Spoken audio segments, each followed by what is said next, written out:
Hello. Welcome to episode 34 of the Golden Question podcast.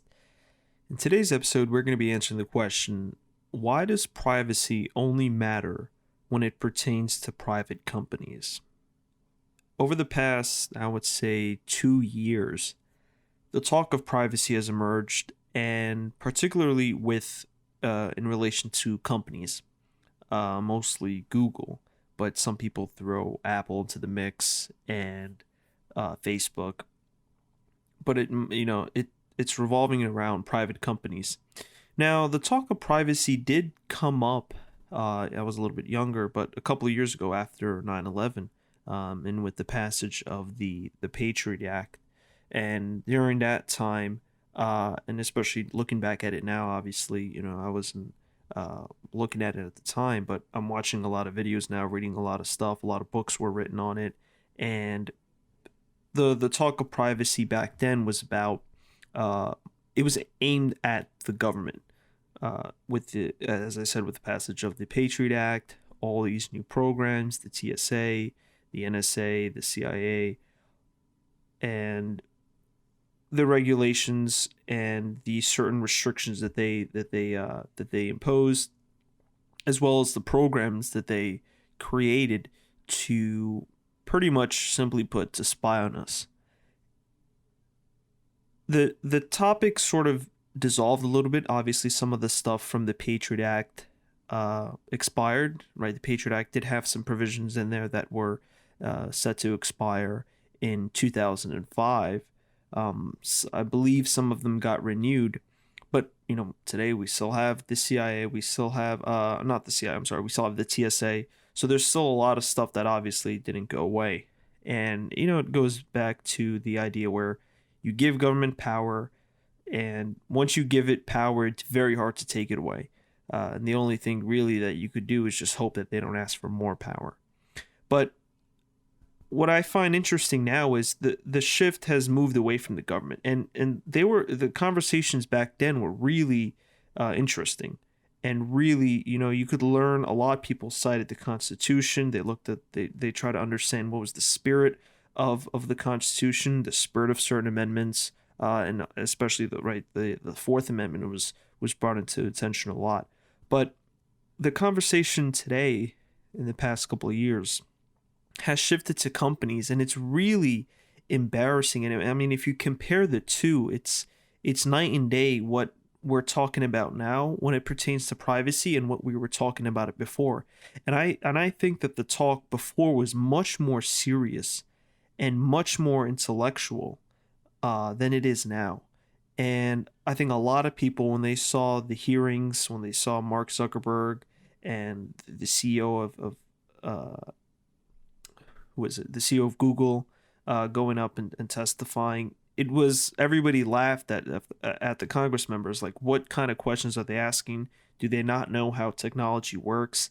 And it sort of, in a sense, backfired, because they thought that they were doing this for the people. We're speaking up against these companies, and we're standing up against we're standing up with the citizen against these corporations. But they ended up just embarrassing themselves, and I found that pretty funny. And that was, in a sense, that's something that came out that was positive from all this.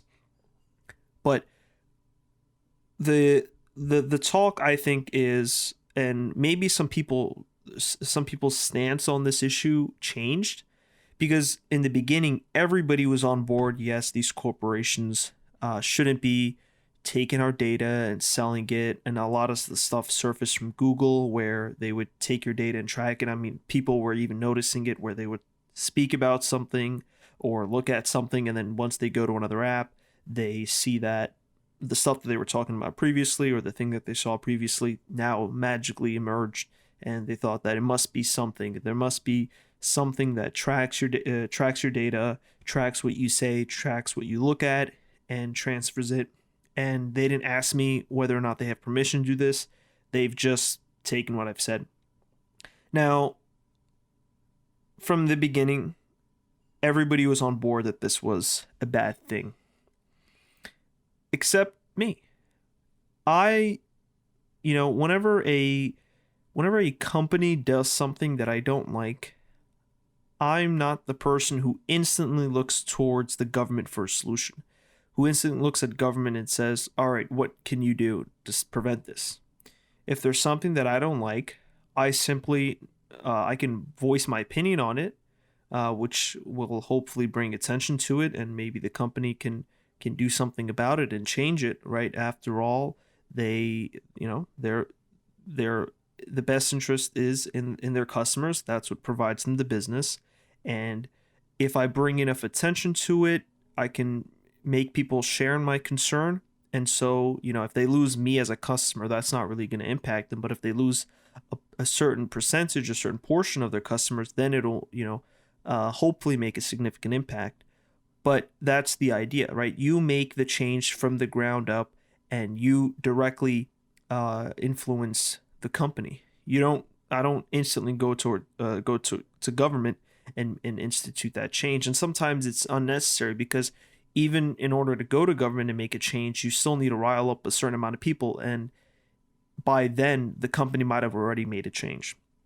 So once this when this whole privacy thing started to emerge, I just simply said, if you don't like what Google's doing, if you don't like what Amazon's doing, just don't use the service. But then I began to look at it more deeply. I mean, why is it bad for these companies to have your data? I mean, what are they doing with your data? Are they doing anything?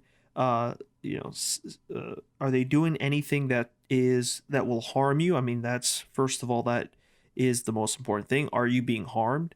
Are they doing other things with this information? Are they going to attempt to blackmail you? Are they going to take this information and something that I thought, hey, are they taking this information and giving it to the government? That's the way I initially wanted to look at it. But I feel like a lot of people haven't had that thought, and they just see it as, these companies taking my data, that is bad. Now, this is completely natural. As I said, we've had this conversation with privacy before, after September 11th. And because of our Fourth Amendment, because of our American values, we value privacy. And whenever our privacy is compromised, we take issue with it. And so these concerns that I saw with these corporations that these people were having, the concerns that these people were having, were completely genuine, and I empathize with them. But I think that they are voicing their concerns at the wrong people. They're instead going to government and saying government should do this, government should do that. So back to the idea with data real quick. I sort of moved on from that. I wanted to make a point there. As I said, these companies, they take your data. What do they do with this data? Well, most of the time, they're using the data better to bring you more customized ads. And they do that so that they can, some of these ads can be more suited and more tailored to your needs. So they can advertise products to you that you're most likely to use. Now, the reason why this wasn't an issue before was we didn't really have this personalized information system, in a sense, where the internet, you could search up whatever you want, you could watch whatever you want, unlike the main source of media back then was television. And that was a very, in a sense, a mass media system where everybody in the entire country, or at least certain portion of the country, was watching the same exact thing. And so ads were made maybe on a local basis, or even just some ads on a national basis. And so tailoring ads toward specific customers was impossible, and physically and logistically, because of the large scale nature of the medium of the media. So because of the internet, we have more ways to customize, and because you have more power now, you have more power as a user to determine what information you want to have access to, what information you want to look at, what you want to watch, as opposed to before, you just open up, turn on the TV, and whatever's on there, you're stuck with. There really is no option. So in that, naturally, there's going to be a progression to to tailor ads and to personalize ads for these individual users. And this is just a natural progression. So these companies, ads in a way have evolved. They have evolved with the marketplace.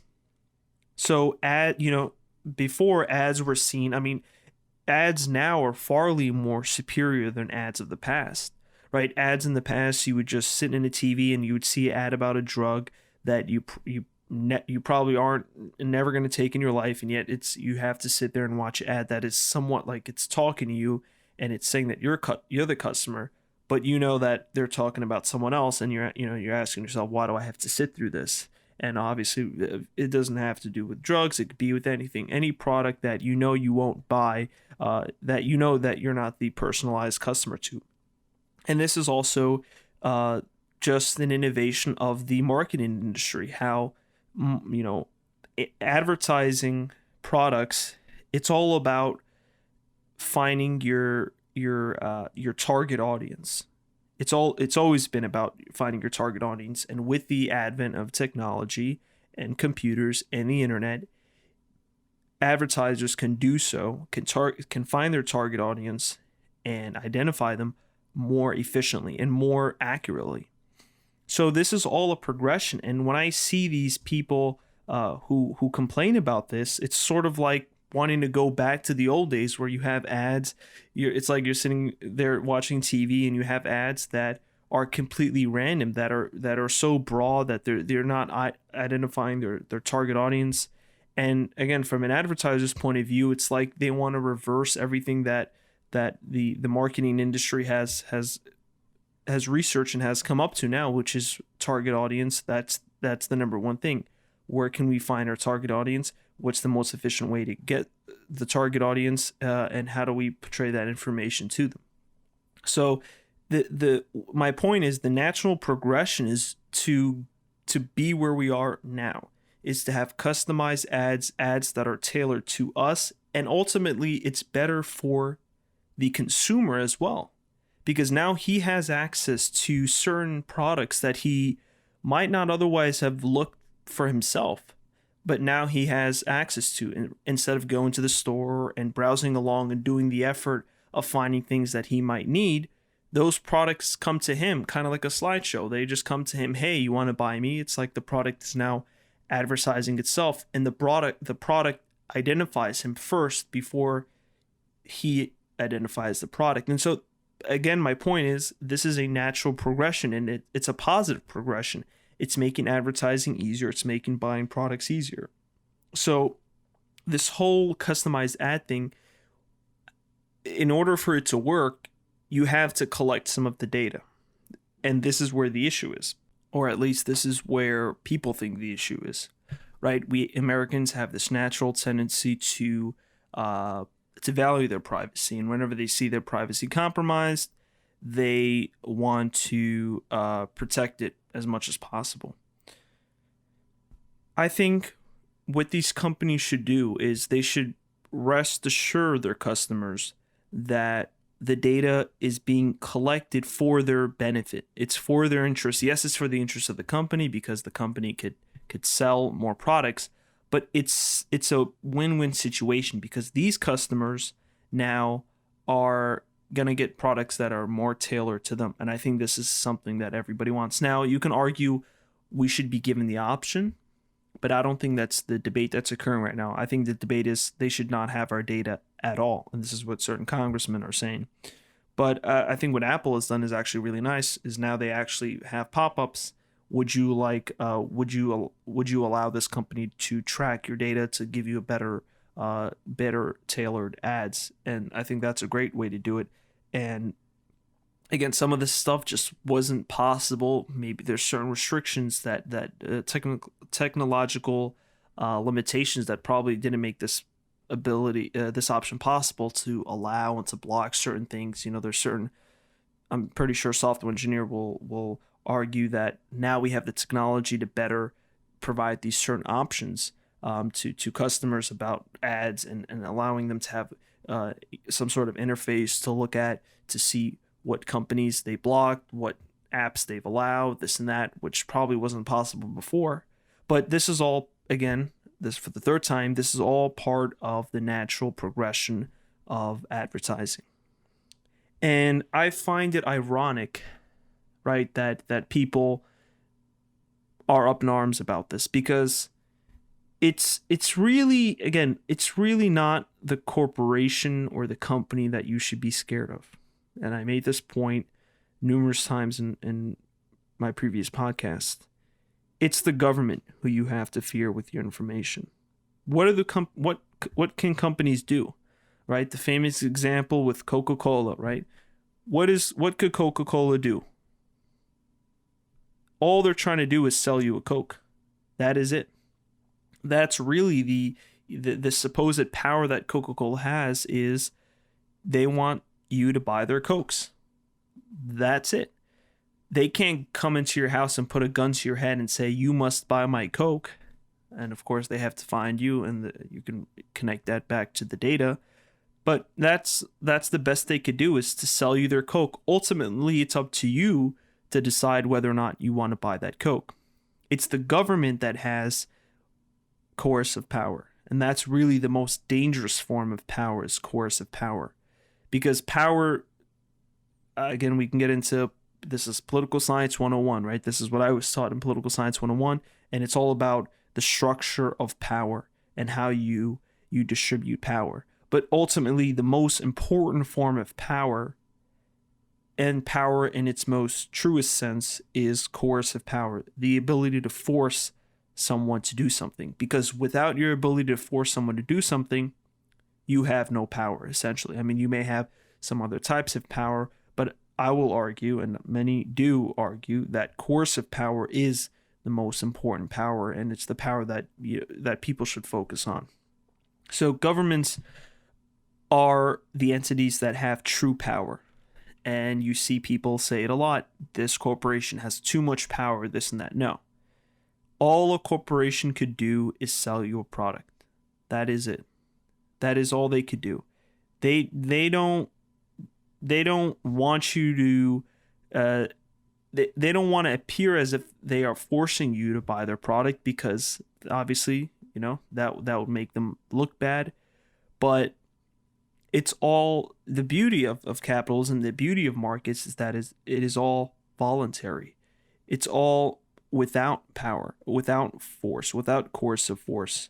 It's all voluntary. You make your decision. It's between two consensual parties that make two agreements that tend to coincide. And when those agreements coincide, that's when you have a transaction. So it's the government who people need to fear because of the coercive power, and it's the government who you need to fear with your data, because the government obviously could use your data to find who you are, to know what you've been doing, what sites you've been on, what locations you've been to, have you been, were you interested in buying this product, and ultimately, from the ultimate goal right there of the government to track your data and to track your life, essentially, is to obviously observe for any coalitions that may form against the government. That's really the ultimate fear of the government. And that's why I think our founding fathers gave us the Second Amendment, gave us the Fourth Amendment, is that if the government does something that the people don't like, the people need to have a right to resist. And governments obviously don't want that to happen. And so they need to observe, they need to spy on their people, they need to observe their people to make sure who's buying guns, why are they buying these guns, are they going to do something to revolt against us? And it's essentially just a rebel suppression measure, right? All this talk of privacy is a rebel suppression measure.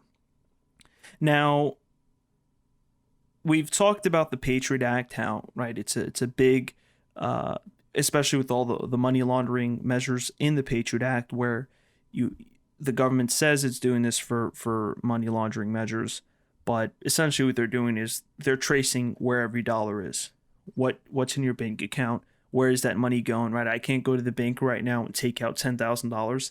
The bank will stop me and ask me, what am I going to do with this money? They might give me a form.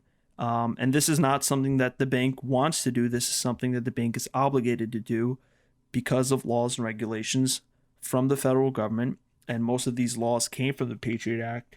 And supposedly they claim it's to stop money laundering, but it's more so to just have an eye on things and to make sure the government just has an eye on you, right? To make sure you're not doing something that might piss them off, right? That might go against their interests.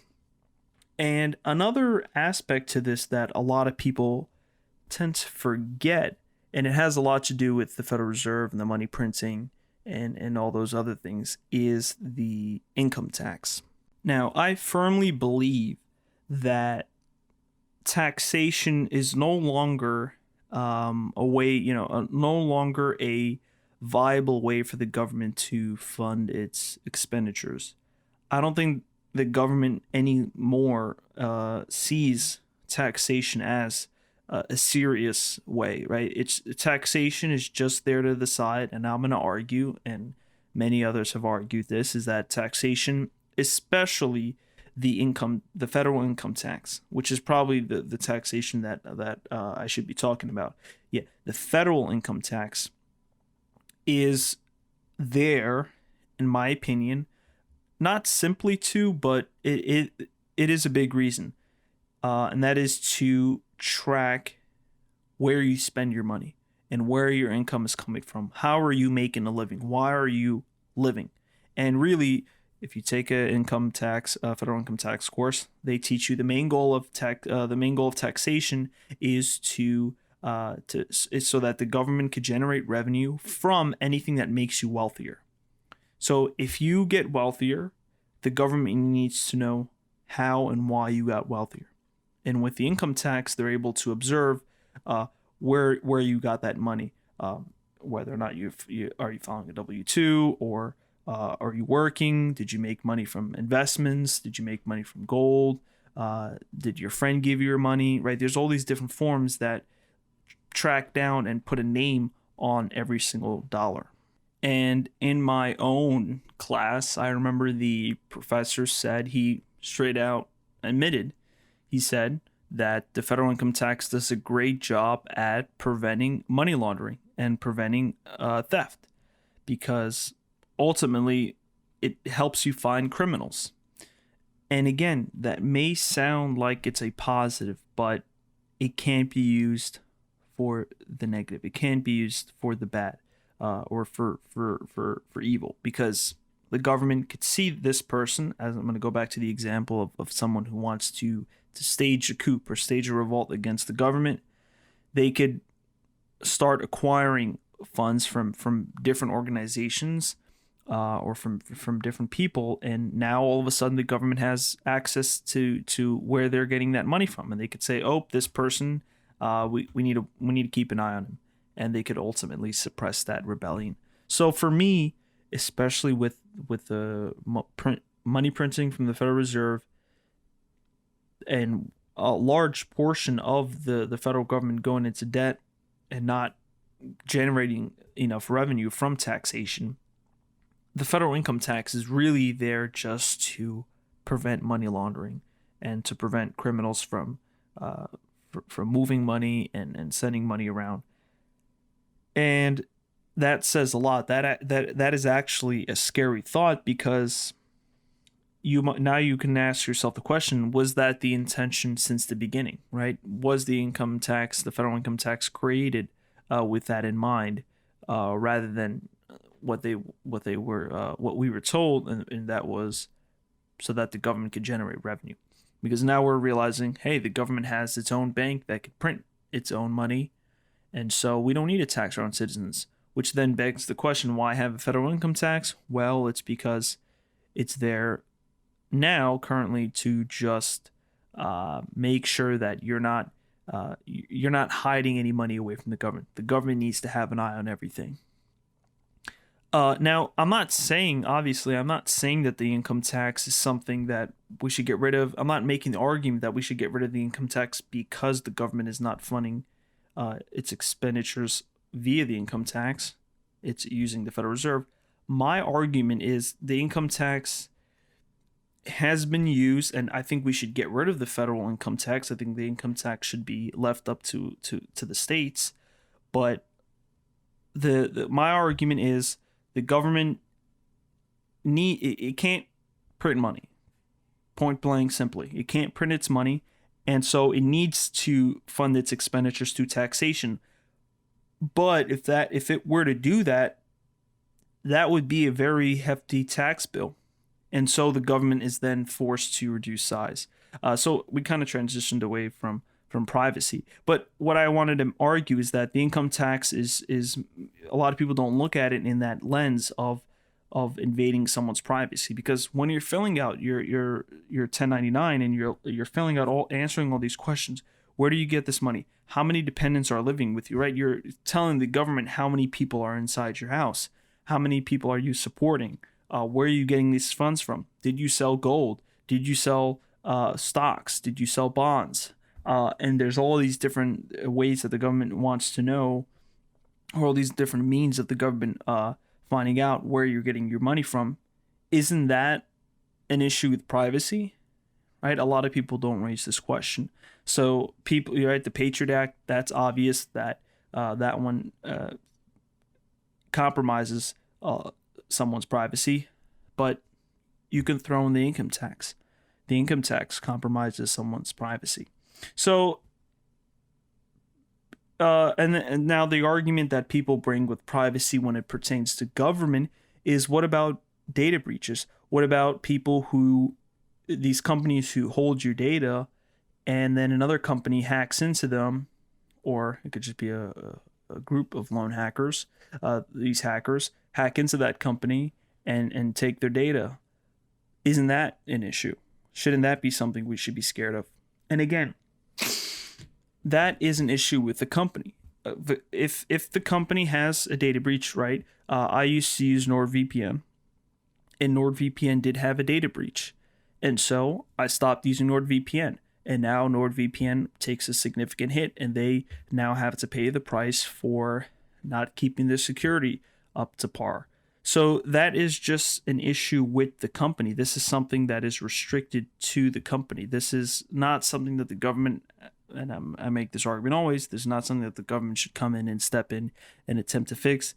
This is an issue that should be resolved within the company, and the market resolves the issue, because people are going to make rational decisions. People will, once they see their information compromised by a company, not trust the company. And as Warren Buffett said famously, it takes many, many decades for a company to build its reputation, but it can lose it within seconds.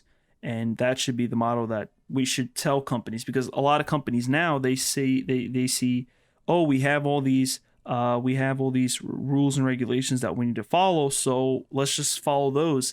And when a compromise happens, hey, blame the government. The government didn't set these restrictions into place, and it's sort of pushing away blame from themselves onto the government, which is a very weird way to look at it and a very scary way to look at it. But you could see that happening in the future. So ultimately, I think that we should still be talking about the issue of privacy, but it should not be. We should not look at the government for help. I think the government, we have the government interfere with our data. The government is the entity that can do most harm with our data, right? There's nothing these corporations could do with your data that could harm you. That is not true with the case of the government. The government can use this data that they have with you, that they have with them, against you. And as I said before, if there's a revolt, if there's a rebellion, the government could use the data that they have to suppress.